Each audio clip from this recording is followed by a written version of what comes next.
नमस्कार, मैं हूं रिजवाना और आप देख रहे हैं न्याय टीवी। कोर्ट राउंडअप में आपका स्वागत है। Mr. Speaker, many constituents, especially those emanating from the Punjab and other parts of India, and I were horrified to see footage of water cannon, tear gas and brute force being used against peacefully protesting farmers. However, it was heartwarming to see those very farmers feeding those forces who had been ordered to beat or suppress them. What indomitable spirit, and it takes a special kind of people to do that. So will the Prime Minister convey to the Indian Prime Minister our heartfelt anxieties, our hopes for a speedy resolution to the current deadlock, and does he agree that everyone has a fundamental right to peaceful protest? Prime Minister.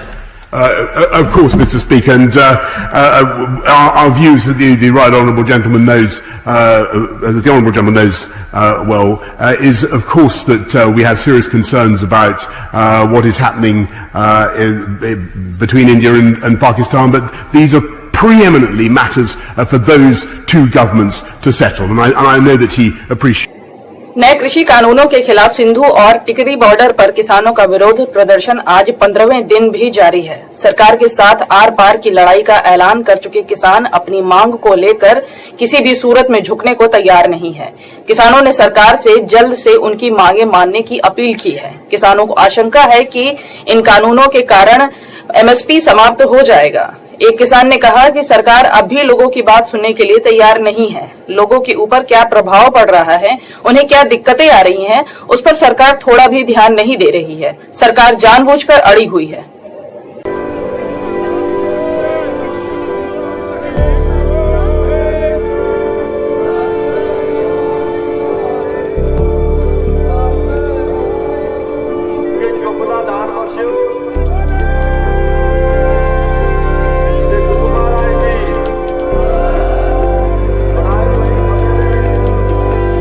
देखिए, ये सरकार, हम समझ रहे हैं कि सरकार की जो मंशा वो ठीक नहीं है।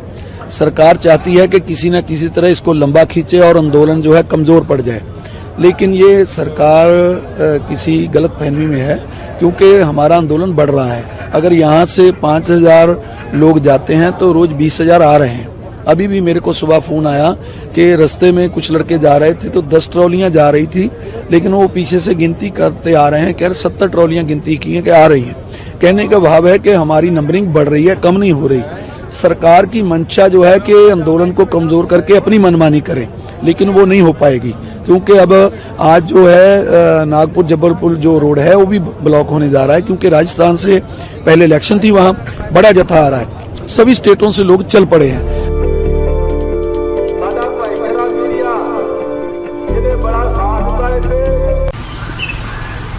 इस प्रकार से जानकारी उनके पास अगर है देता है कि ये जो आंदोलन चल रहा है उनके पीछे पाकिस्तान और चीन है, तो रक्षा मंत्री राजनाथ सिंह ने तुरंत पाकिस्तान और चीन के ऊपर सर्जिकल स्ट्राइक करना चाहिए। अगर हमारे देश में कोई बाहर की शक्ति परदेशी हाथ अस्थिरता अशांतता पैदा करे और एक केंद्रीय मंत्री का ये बयान है, तो मैं एक राष्ट्रभक्त होने के नाते शिवसेना ये बयान बहुत गंभीरता से लेती है और रक्षा मंत्री, गृह मंत्रालय और प्रधानमंत्री, राष्ट्रपति, तीनों सेना दल के प्रमुख सभी ने तुरंत इस मामले में गंभीरता से विचार करना चाहिए और हमारे देश के अस्तित्व के बारे में ये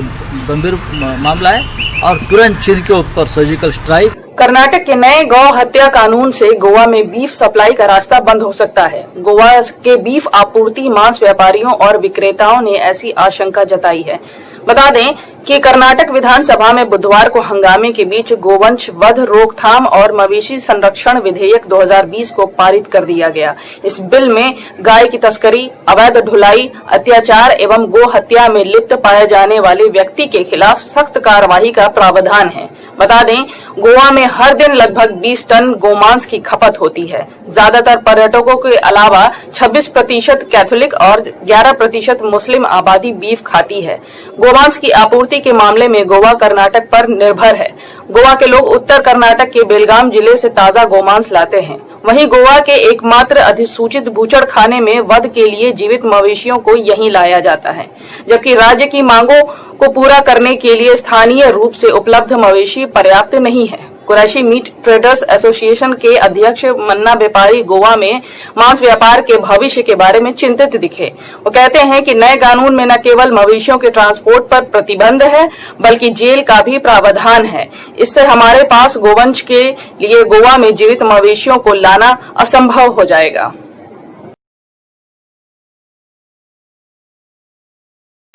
महाराष्ट्र के अहमदनगर में पुलिस ने सामाजिक कार्यकर्ता तृप्ति देसाई और उनके संगठन के अन्य सदस्यों को शिरडी जाते समय रास्ते में ही हिरासत में लिया। वो लोग साईं बाबा मंदिर के बाहर लगे बोर्ड को हटाने के लिए शिरडी जा रहे थे, जिस पर लिखा है कि श्रद्धालु सभ्य तरीके के कपड़े पहने। देसाई ने पहले ही चेतावनी दी थी कि अगर विवादास्पद संदेश वाले बोर्ड को नहीं हटाया जाता है तो वो और उनके अन्य कार्यकर्ता 10 दिसंबर को शिरडी जाएंगे और खुद ही बोर्ड हटा देंगे। Sub divisional magistrate Govind Shinde ने मंगलवार को कानून व्यवस्था की स्थिति का हवाला देते हुए देसाई को नोटिस जारी किया था और उनसे कहा था कि अहमदनगर के शिरडी में 8 दिसंबर की मध्य रात्रि से 11 दिसंबर की मध्य रात्रि तक प्रवेश न करें। बहरहाल नोटिस की अवहेलना करते हुए देसाई अपनी संगठन भूमाता ब्रिगेड के 20 सदस्यों के साथ बृहस्पतिवार की सुबह शिरडी जाने के लिए पुणे से रवाना हुई। अहमदनगर की पुलिस अधीक्षक मनोज पाटिल ने कहा, हमने पुणे अहमदनगर राजमार्ग पर सुपा गांव के पास बंबई पुलिस कानून की धारा 68 के तहत देसाई को संगठन के 15-16 अन्य सदस्यों के साथ हिरासत में लिया है।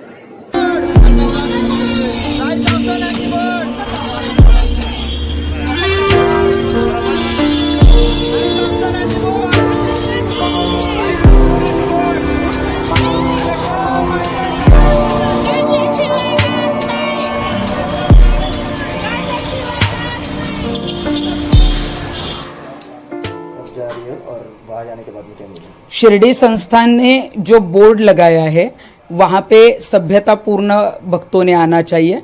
भक्तों को ऐसे कोई भी नियम वहाँ पे करने की जरूरत नहीं है और श्रद्धा और सबूरी से हमने उनसे विनती की थी कि वो बोर्ड हटाइए, उन्होंने नहीं हटाया है और हमारे तरफ ही एक तरफा कार्रवाई की जा रही है। हमें ही पाबंदी की नोटिस दी जाती है, ना शिरडी संस्थान को वहाँ पे पाबंदी लगाई जाती है, ना उनके ऊपर एफआईआर दर्ज होती है, ना उनको कोई नोटिस दिया जाता है। तो अगर हमारे आवाज दबाने की कोई कोशिश कर रहा है तो ये बिल्कुल हम नहीं होने देंगे और इसीलिए अगर वो बोर्ड नहीं हटाते हैं तो हमें वहाँ पे आज पहुँच के वो बोर्ड हटाने वाले हैं।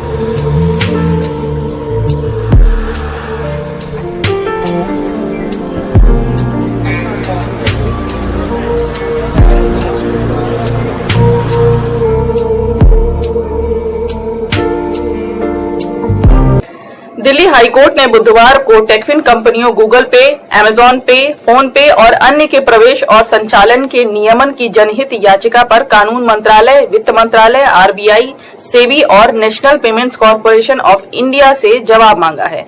अर्थशास्त्री रेशमी पी भास्करन द्वारा दायर की गई याचिका में मांग की गई है कि हाईकोर्ट एक अंतरिम निर्देश दें कि इन टेकफिन कंपनियों को अपने पंजीकृत कार्यालयों, उनकी आवश्यक मंजूरी, पंजीकरण के बाद ही देश में काम करने की अनुमति दी जाए।